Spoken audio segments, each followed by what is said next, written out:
सगळ्यांना नमस्कार. आज 2026 चा पहिला दिवस आहे. 1 जानेवारी 2026. आजपासून नवीन वर्ष चालू झालंय आपलं. तर सगळ्यांना हॅपी न्यू इयर. सेक्रेटरीनी सोसायटीमध्ये त्यांचे रोल्स काय असतात, रिस्पॉन्सिबिलिटी काय असतं, त्यांनी काय काय काम केलं पाहिजे डेली रुटीन्स मध्ये.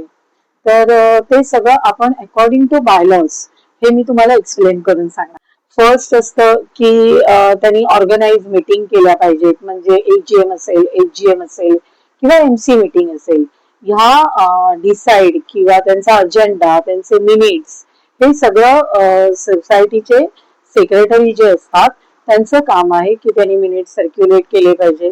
जे एजीएम किंवा एचजीएम असतं त्याचे मिनिट्स विदिन 15 डेज मध्ये सर्क्युलेट केले जातात. अजेंडा हा जो मंथली मीटिंग असतो त्याचा बिफोर 3 डेज सर्क्युलेट केला जातो आहे. As per the bylaws number 27 to deal with the resignation from the members including associates and nominal members. म्हणजे सोसायटीमध्ये जे असोसिएट्स आणि नॉमिनल मेंबर्स असतात त्यांचे रेजिग्नेशन असतात. काही फ्लॅट विकून जातात तर त्यांचं रेजिग्नेशन असतं. काही असोसिएट्स मेंबर असतात त्यांचे फॉर्म्स असतात. तर हे सगळे फॉर्म फुलफिल आहेत की नाही बघणं, त्यांचं डॉक्युमेंटेशन करणं, हे काम सुद्धा सेक्रेटरीचं आहे.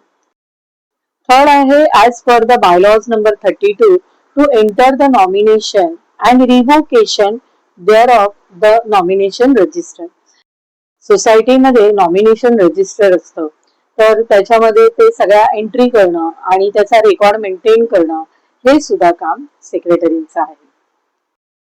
Bylaws number 63 to deal with the applications of various papers received by the society. For example, membership's applications येतात. As per the bylaws number 9 and 10 to issue the share certificate to member within the stipulated period and the prescribed manners. याचा अर्थ असा आहे की share certificate issue करणं, त्याच्या related काही questions असतील ट्रान्सफरचे, तर ते सगळं as per the bylaws number 9 and 10 हे सेक्रेटरीचं काम आहे. बायलॉज नंबर 27 मध्ये लिहिलंय to deal with the resignation from the member and including associate and nominal members.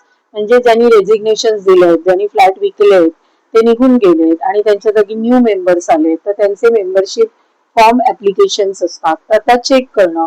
Associates members असतात, जॉईंट मेंबर असतात, त्यांचे फॉर्म ऍक्सेप्ट करणं, ते व्हेरीफाय करणं आणि कमिटी पुढे ठेवणं, हे काम सुद्धा सेक्रेटरीचं आहे.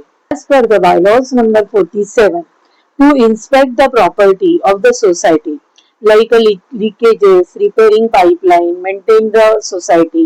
म्हणजे सोसायटीमध्ये खूप लिकेजेसचे प्रॉब्लेम्स असतात इंटरनल, तर ते सगळं इन्स्पेक्ट करणं, सोसायटीच्या प्लंबर्स किंवा पीएमसी जे असतात त्यांना अपॉइंट करणं आणि जे सोसायटी ऑनरच्या लिकेजचे प्रॉब्लेम्स त्यांना ऍड्रेस करणं, कंप्लेंट्सना रिप्लाय करणं आणि सोल्युशन करणं, हे सुद्धा काम सेक्रेटरीचंच आहे.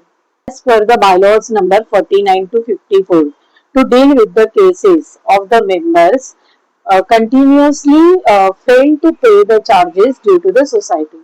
प्रत्येक सोसायटीमध्ये असे मेंबर्स असतात की जे विलफुली डिफॉल्टर असतात, त्यांना मेंटेनन्स भरायचा नसतो. तर अशा मेंबर्सना 154B29 मध्ये नोटिसेस इश्यू करणं आणि रजिस्ट्रारकडे केस फाईल करणं, हे सुद्धा काम सेक्रेटरीचंच आहे. मेंबर, इनऍक्टिव्ह मेंबर यांची प्रत्येक वर्षी लिस्ट बनवणं आणि ते एजीएम मध्ये सर्क्युलेट करणं, हे सुद्धा काम सेक्रेटरीच्याच अंडर येतं. Bylaws number 63 to deal with the applications of various purpose received by the society, membership, required NOC, addressing complaints.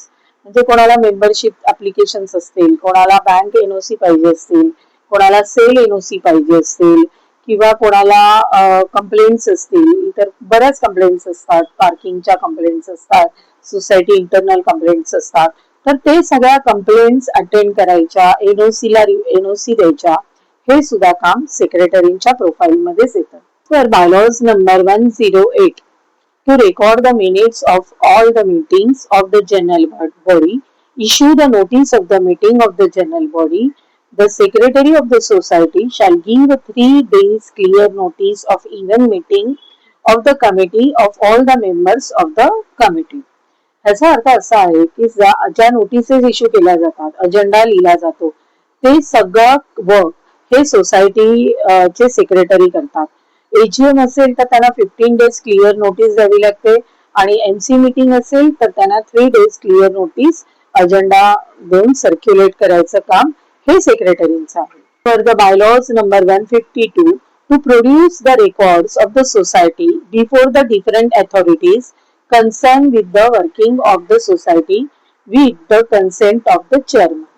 याचा अर्थ असा आहे की ज्या अथॉरिटीज आहेत, फॉर एक्झाम्पल बीएमसी आहे किंवा रजिस्ट्रार आहे आणि जॉईंट रजिस्ट्रार आहे किंवा काही केसेस असतात इंटरनल कोर्टात चालू असतात, तर त्याच रिलेटेड जे सगळे रेकॉर्ड्स असतात ते वेगवेगळ्या अथॉरिटींच्या समोर प्रेझेंट करणं, लेटर्स डॉक्युमेंटेशन करणं, हे सगळं काम सेक्रेटरीचं आहे आणि ते कन्सेंट त्यांना चेअरमनचा घ्यावा लागतो. म्हणजे जे डॉक्युमेंट्स चेअरमन बरोबर डिस्कशन्स करून कन्सेंट चेअरमनचा घेऊन ते डॉक्युमेंट्स गव्हर्नमेंट अथॉरिटीजला पाठवणं, हे काम सुद्धा सेक्रेटरीचं आहे.